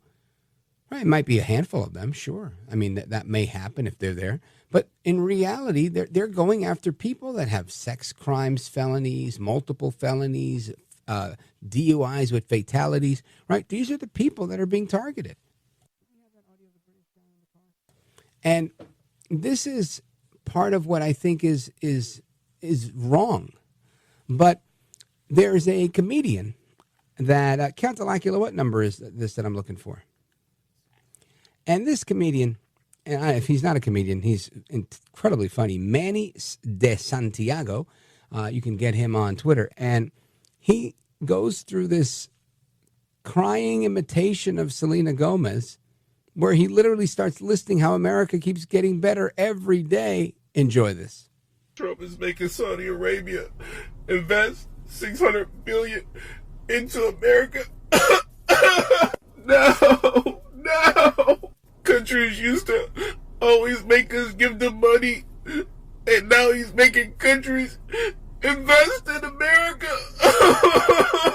Our tax money always went to Ukraine, Africa, and other countries, and we used to get mad, but now he making countries give us money. Now they all want to invest in America. He's trying to make America great again. What are we gonna do? What are we gonna do? Trump keeps making America great again. And I got to tell you, that is, again, Manny de Santiago on Twitter. Very funny, right? Because he's talking about foreign investment and this, that, and the other. And, of course, people will poke holes in anything. You say, oh, I got the people from this bank, from that bank, from whatever country to invest. Saudi Arabia is now investing 600, whatever. And they turn around and say, oh, now you're in bed with this one. Now you're in bed with that, right? You can never look at anything positively. At least the left can't. That's what's going on there. But the reality is, there's a lot happening. Listen, on this program, if you've listened for any stretch of time, you've heard me talking about my Cuban friend. And I've talked about him a lot because I see him all the time. Or at least, once a week, twice a month, something like that. And I saw him over the weekend. And he was telling me, listen, I would never vote for Trump. But, this is him telling me, but if he does do what he says he's going to do. And I said, well, what do you mean? If he does? We're a week into this thing. You haven't seen what's going on? He's like, oh, no, I see. He's like, look, they're deporting the criminals. That's good. He said he'd do it, and he's doing it, and we need that. That had to happen. And this guy came here on a jet ski from Havana, Cuba, right? Just to show you how people mischaracterize how Hispanics feel about a particular topic. This man fled communism on a jet ski with 5 other people. I don't know if you've ever been on a jet ski. I've been on it by myself, and I thought it was enough room for me. Sometimes you can put 2 people on there, but 5 people, very difficult, right? That means people are floating on inner tubes connected to the jet ski. It's quite a task to go those 95 miles from Key West to Havana. But anyway, he did that. That's how he got to the United States and became a citizen. And he's here. And he can't stand Trump. He can't stand Trump. Doesn't like most Republicans. But now he's coming around a little bit, right? He's saying, well, look, if this can happen, he's one of those people that's after me every day saying, but I want to know, when is the thing with Putin? What happened to the 24 hours? When's that going to happen? What about this? What about that? Now, I think most people realize things are, not as simple as we think they are, right? But they're happening. We're seeing more deportation in this first week than we've seen from Biden in forever. That's a reality. The type of efforts that are going on haven't happened before. And they're targeted. This isn't, some sort of blanket type of thing. It's a very targeted thing. So we're seeing that happen. We're seeing investment in America. We're seeing estimates now that home prices might shoot up 4 to 5%. Not go down, go up. Why? Because interest rates may drop. And if they do, that's going to spur some investment in the housing market. So if that happens, we can make money again in that area. Amen. Praise God. Hallelujah. I love the way that sounds. So, I see us trending in the right direction. And I've got to say, I see Trump literally running like a 24-hour machine. Him and his team are out there getting it done. Another group of hostages released from Hamas custody to the Israelis, 4 women, IDF soldiers. We're making steps. Like you, I'd like to see things done a lot quicker. But we live in reality. I think this is as quick as we're going to see them. And I'm grateful for the progress. So I think it's interesting because the national conversation is changing. I've seen so many things change. And I had a conversation not only with my Cuban friend, but with my daughter and 2 of her friends. One is 20. I think one is 21. She's 19. Or 2 of them are 19. One's 20. About to be 21. I know they're in that age group. And these 3 young ladies, we started talking about, well, what's the deal with birthright citizenship? And got into a whole story on, the history of the 14th Amendment by one of the authors of it, Senator Jacob Howard, who emphasized that this is not designed for everybody that's passing through to come here and have a baby and claim citizenship. Just like any of us who might have a baby, not that I would ever have a baby, right? But if I were a woman and gave birth while I was on vacation somewhere, you can't necessarily claim citizenship, right? Most countries don't go for that. Yet the United States does because of this, what many believe to be a misinterpretation, which I believe is a misinterpretation, misapplication of the 14th Amendment. Granted, this should be something that we discuss. Now, in my conversation with constitutional attorney, Keisha Toni Russell, we discussed that aspect where is this something that the court will take up? And her thoughts, as you'll find out if you haven't heard it already, are that it's ambitious and it would be good for America, but she's not sure that they could get everything they need from the court, right? Like a 5-4 in favor of clarifying the definition of the 14th Amendment. And you would need a suit that's, that has standing and goes to the court. So far, that seems a little bit further off than many of us would like it to be. But it doesn't mean it can't happen, right? Stranger things have happened. People have been fighting for Roe versus Wade for 5 decades, and then all of a sudden the right case came along, and voila, there it went. So I'm hopeful that things can change. But my point was the culture is changing. When I'm talking to a young lady that is Dominican, a young lady that's Puerto Rican, a young lady that is Cuban, by heritage, all Americans, all born in New Jersey. And all of them voted for Trump. All of them are hopeful for a better America. All of them having questions about the issues of the day. None of them were thrilled about mass deportations, but they had questions about them, right? Because they hear what they see on, they hear what they know and what they learn on TikTok, what they hear on Instagram. But for conversations like the one we had, I don't know that they challenge a lot of that narrative, but I think they might. And they had great questions. They weren't necessarily taking those positions that the left is telling them to take, 3 Gen Z girls. They were asking questions like, should we be doing that? Is that right? We definitely don't want girls being trafficked. We definitely don't want people coming into our country to undercut us. And some of the things they shared. And I said, look, this is what happens with these people. And they didn't argue. And they said, oh, we know. And I said, how do you know? And they said, because we work at the movie theater. And they do. They work for a large movie theater chain. And they said afterwards, at night, a cleaning company comes in. And sometimes the people have their children in tow. I'm talking about 1 or 2 in the morning, right? And these are people that are trying to make ends meet. And by their assessment, they appear to be new in the country. I don't know if they can determine or if I can determine one's citizenship status, one's immigration status, but it doesn't really take a rocket scientist if you live in this part of the country to know where they're at, how they do. And they asked, what do you guys make? Because these girls are always looking for the better gig. And they were told that they get, I think, some minimum wage number. And they were like, oh, we make a little more than that. So, they weren't interested in that cleaning job. Point was, they knew that cheap labor undercuts them from getting a job.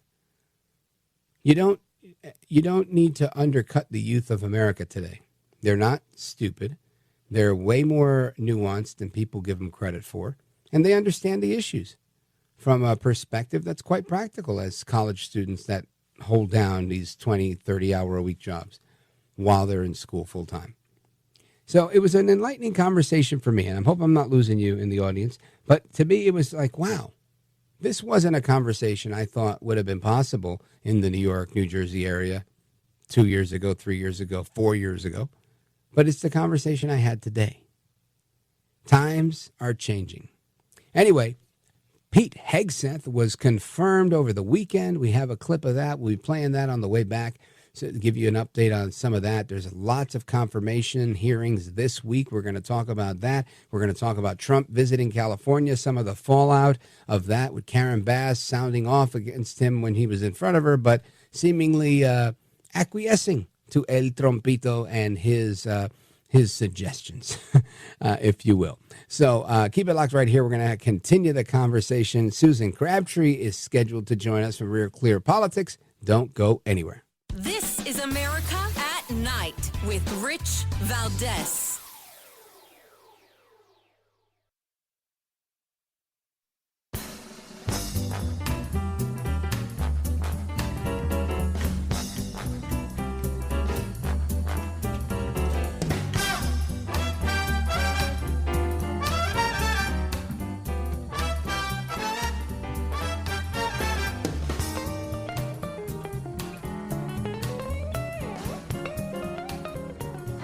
Bible, raise your right hand and repeat after me. I, Pete Hegseth. I, Pete Hegseth. Do solemnly swear. Do solemnly swear. That I will support and defend the Constitution of the United States. That I will support and defend the Constitution of the United States. Against all enemies, foreign and domestic. Against all enemies, foreign and domestic. That I will bear true faith and allegiance to the same. That I will bear true faith and allegiance to the same. That I take this obligation freely. That I take this obligation freely. Without any mental reservation or purpose of evasion. Without any mental reservation or purpose of evasion. And that I will well and faithfully discharge. And that I will well and faithfully discharge. The duties of the office on which I am about to enter.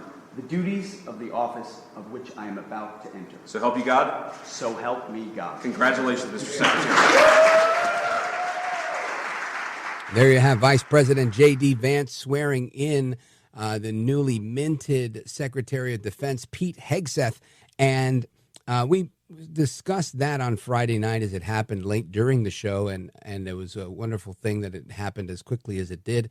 That swearing in happening over the weekend. And plenty more hearings this week. People keep saying, oh, I don't think Hegseth's going to get through. I don't think RFK is going to get through. I'm going to repeat here, and maybe you might think I'm wrong, and if you want to challenge me on that, that's cool. But I think everybody gets through. Anyway, I want to bring in our guest. She's going to be with us for a couple of segments, and we're going to talk about a lot of things, not the least of which is Trump's visit to California and Gavin, as he calls him, Newsom. But Susan Crabtree is with us. Susan, welcome back. Oh, thanks so much for having me again. My pleasure. Now, as the national political correspondent for RealClearPolitics, I'm sure you have a beat on things that are happening. What are you hearing about the confirmation of Hegseth? Are the deep staters within the Pentagon looking to give him hell? Are they excited that he's there? What do you know?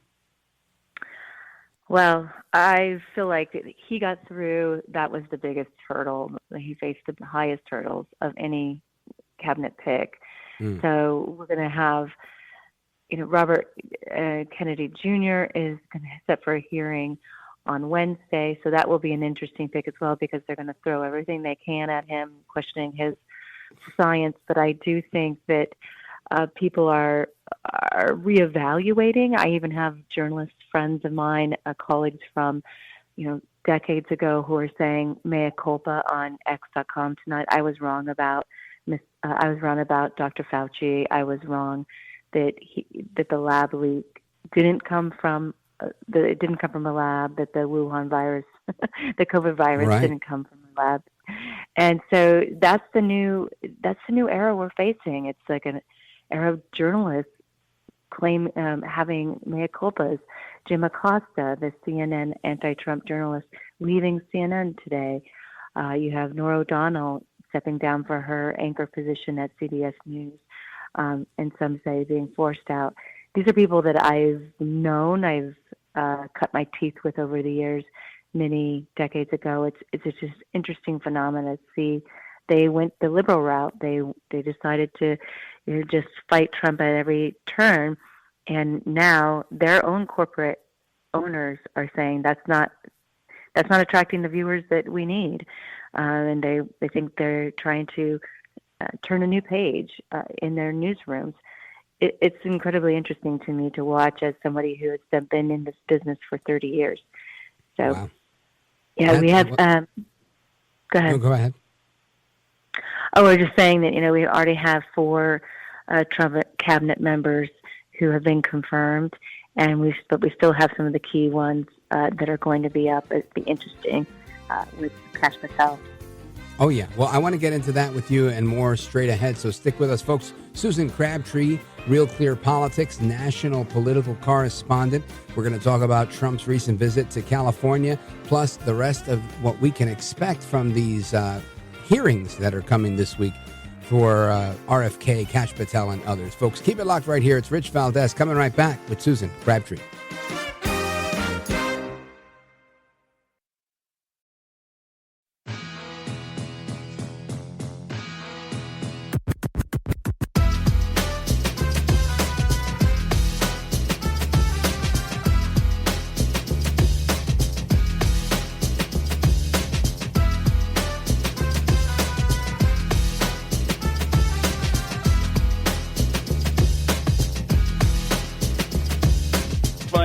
Across America to the liberty-loving Latino, Rich Valdez. This is America at Night with Rich Valdez. I appreciate the governor coming out and meeting me, Kevin, very much, and we'll be talking a little bit. We want to get it fixed. We want to get the problem fixed, and there'll be some ways, but it's like you got hit by a bomb, right? Yeah. Like you got hit by a bomb. Tremendous numbers of lives have been affected. A lot of real estate's been affected. Nobody's ever probably seen anything like this. You could almost say since the Second World War, when you think of it. I mean, nothing like this has happened. And we're going to get it fixed, so we'll get it permanently fixed, so it can't happen again. That is El Trompito with Gavin Newsom on Friday when he visited California. And I want to check in with our guest, Susan Crabtree, the national politics correspondent for Real Clear Politics. And Susan, what's your take on what's going on there? Of course, Newsom, occasionally trading barbs with Trump more often than not, taking shots at Newsom, but being quite the gentleman, quite presidential, and seemingly just really interested in fixing the problem there. Your thoughts? Well, it's interesting to me because 2 days after Donald Trump was elected and won the popular vote, Gavin Newsom anointed himself the resistance, the leader of the resistance. And as he was throwing bombs immediately at Donald Trump, and his Attorney General Rob Bonta is suing Trump, the administration, as Gavin is coming hat in hand to Donald Trump and meeting him at the airport. There was a special session that wasn't dealing with wildfires. As the wildfires were blazing and incinerating homes and lives of people in Los Angeles, in Sacramento, they were holding a special session to Trump-proof California. And I remember that. $25 million they passed for taxpayer dollars to Trump-proof California, and they started already launching lawsuits against the administration over the birthright citizenship issue, that Trump's executive order revoking birthright citizenship. So when he comes hat in hand on the tarmac, it's just a kind of awkward moment because which Gavin Newsom are we talking to? Obviously, he's trying to make a little bit nice with Trump, but not really, not behind the scenes. So then Trump just left him at the tarmac, was polite, but then went to his press conference where he really had a back and forth with Los Angeles Mayor Bass Schooling, her and other Democrats on how to rebuild. I mean, this is a guy who knows real estate, so he is advocating for people he talked to on the ground. He went and toured some of the sites, some of the incinerated homes, and talked to the people who are struggling to try to get back on their property, and the government's not letting them. And Karen Bass is saying, well, it's not safe. And Donald Trump says, well, who's it to say, are we going to just keep them from rebuilding for 18 months? Because that's what he was told by the Corps of Engineer representative that spoke publicly about it, and told Donald Trump that it's going to take 18 months for these people to start rebuilding their homes, and they can't even get on their properties to clear their lots of the incinerated debris. So it was quite the scene. I think it was a comeuppance for a lot of the Democrats. Had never seen a president come and answer questions in a roundtable like that and directly, confront them on their policies. These are decades-long policies of Democrats in California prioritizing the environment to a incredible degree, almost absurd degree, when you talk about shrubs that they're protecting so that you can't incinerate them. You can't do prescribed burns.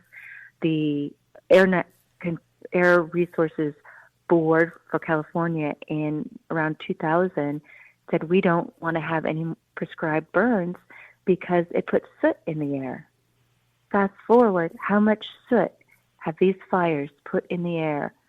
They've eradicated any kind of carbon emissions gains that the policies, the EV policy and the mandates have placed on California. They eradicated them according to Stanford and UCLA studies. So it's absurd. He's confronting the environmental absurdity head on. Donald Trump has put out a action report saying that California is placing fish over people. He put it that simply, the Delta smelt fish. So it's just I just thought it was a confrontation that I've never seen in live TV before. Yeah, and you know, which was interesting as well was the conversation with the mayor of Los Angeles as well. One of her aides at one point took the microphone away from her because she was getting a little too testy with President Trump, and I think they realized, hey, we need this guy, and we can't do anything without him, without federal support. And I don't think he intended to withhold anything. I think he was just there, you know, kind of like you said, schooling them, saying, hey, look, you have these emergency powers just like I have them, and you need to do more and get people back in their homes. Do you think this was a wake-up call to the people in Los Angeles, or do you think they're still sold out for the home team? Only 30% of Los Angeles Angelinos, they call them, voted for Donald Trump. But, you know, Rick Caruso ran a really good race. He was a real estate developer in Los Angeles. And I think people are taking a second look. You know, you have Justine Bateman, a celebrity from Family Ties fame. I grew up watching Family Ties. And she's coming out just full throttle that we need to stop as Angelinos looking at the letter behind the name, like the D or the R. We need to look at the credentials of the people that we are putting into office. And Karen Bass's credentials, she was a big leader in the state legislature, but when she was in Congress, she didn't do much. I covered her, and she really didn't do much. She was the chair of the Black Caucus, I remember, for a year or so, but not notable for any policy. So you have Rick Caruso, who actually one of the only things left standing in the Pacific Palisades is his mall, and he hired private firefighters to protect that mall.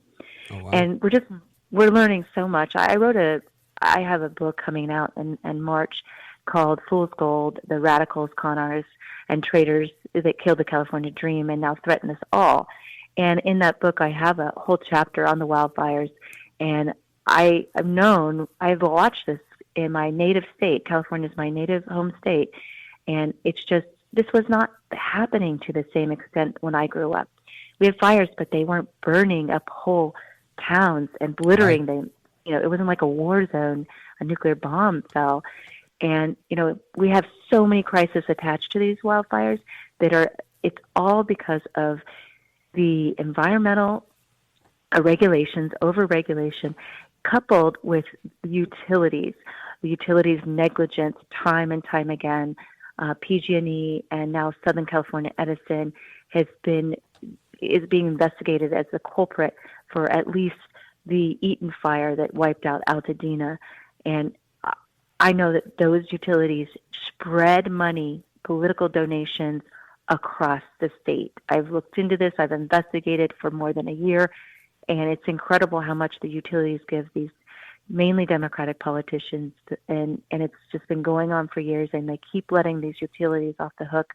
Combined with the environmental regulations, it's a deadly, deadly mix. Susan Crabtree, for everybody that's listening and is going to follow your column, what are you working on next? What can they expect to come? I have been doing a lot of reporting on the Secret Service.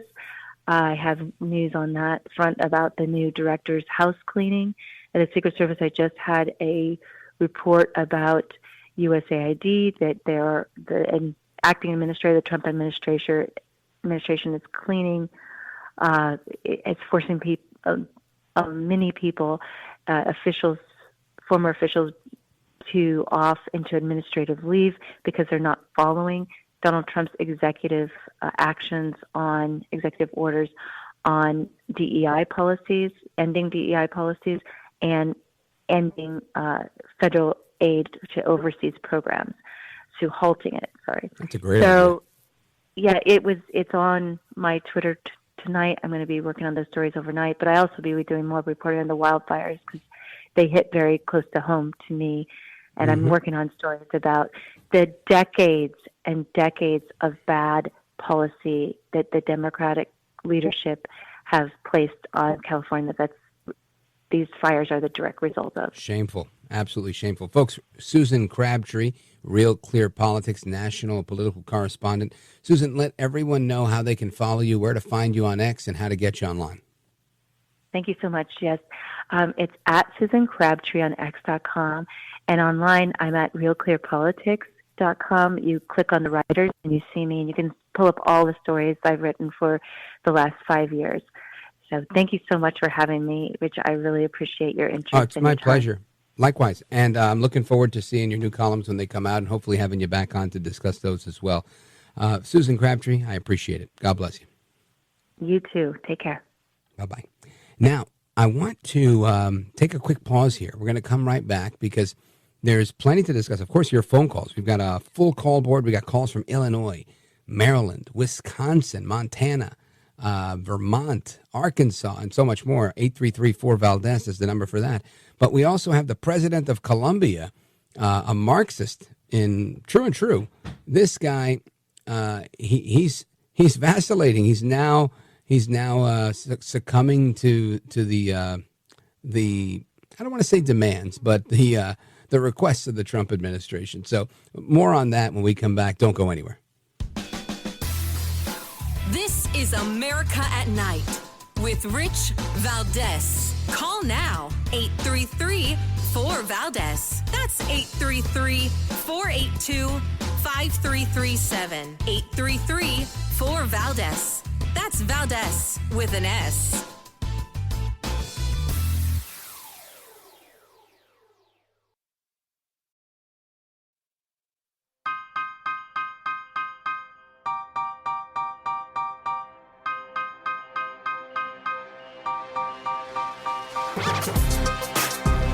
This is America. This is Night.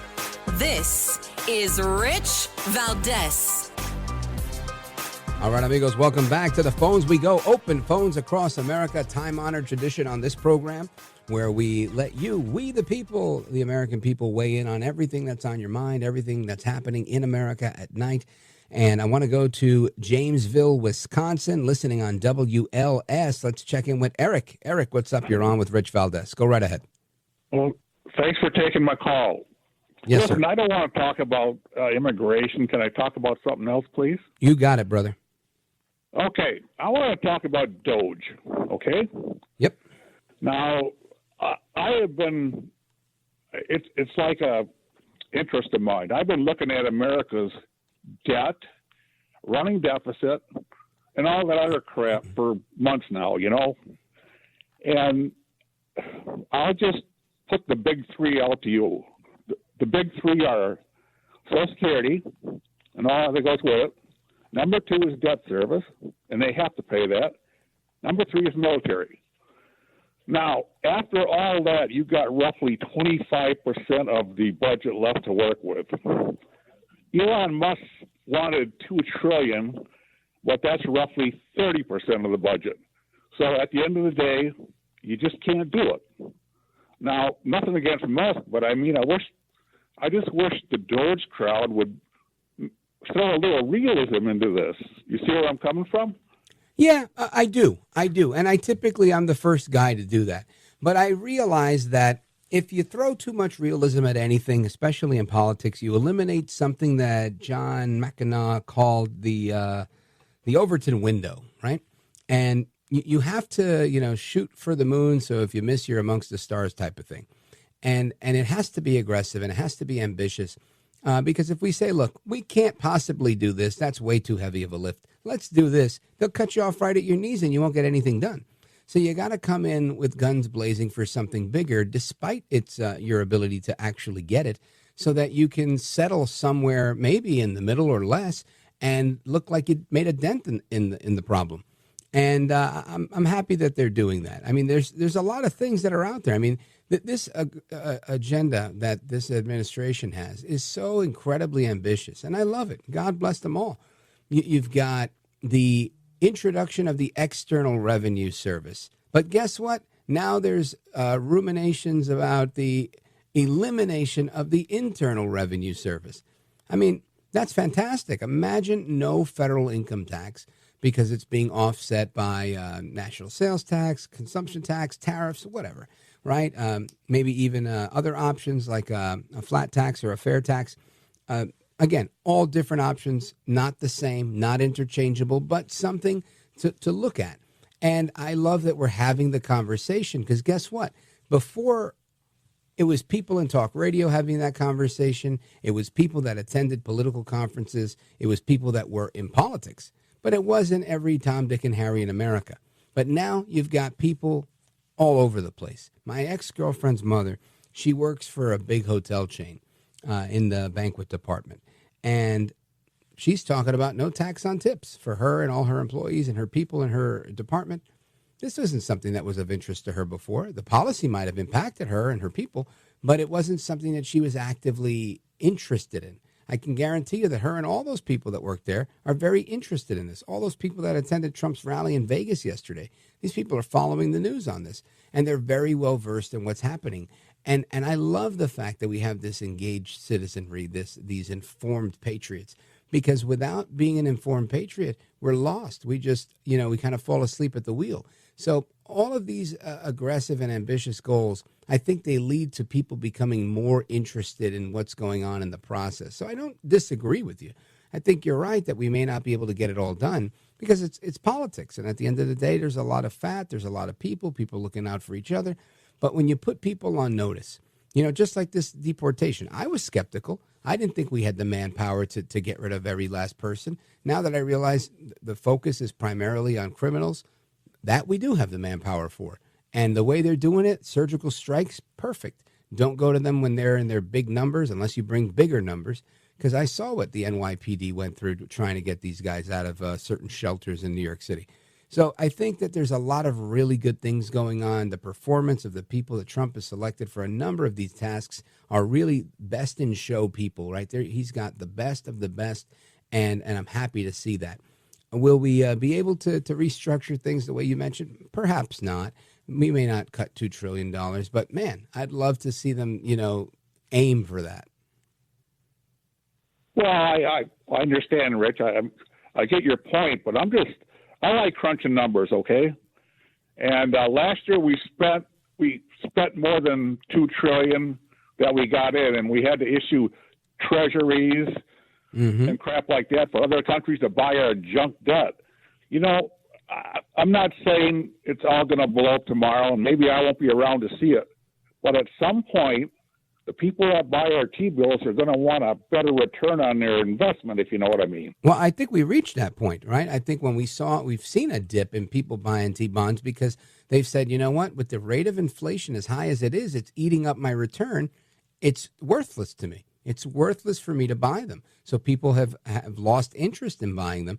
And we had E.J. Antoni on the other night saying that they've now added a little caveat to it, saying, well, instead of cashing out in cash, you can cash out in gold, which is making it a little bit more attractive to people, which I thought was really cool. It's something I didn't know about.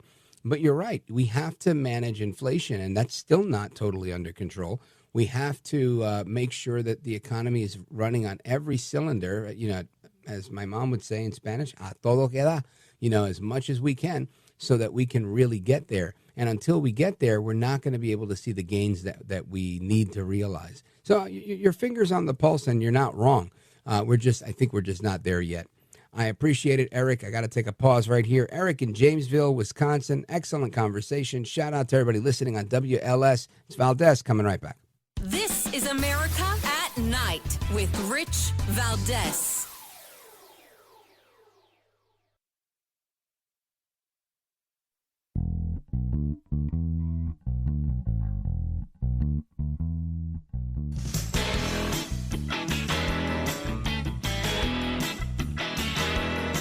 All right, here we go. It is the speed round. Joe in Salem, Arkansas, KSAR. Here's the thing, Joe. You can't put politicians in jail for what they claim to be doing their jobs. They got to do real crimes. Anyway, Tony in Montreal, Lance in Kalispell, Nick in Chicago. I want to talk to you. Call me back on that one. Frank in Cumberland, you're right. It's debatable. Jerome, I can't wait to talk to you. Daniel in Hartford, shout out to you. Joe in Oxford, sorry I can't get to you. Hasta la próxima. I'm Rich Valdez.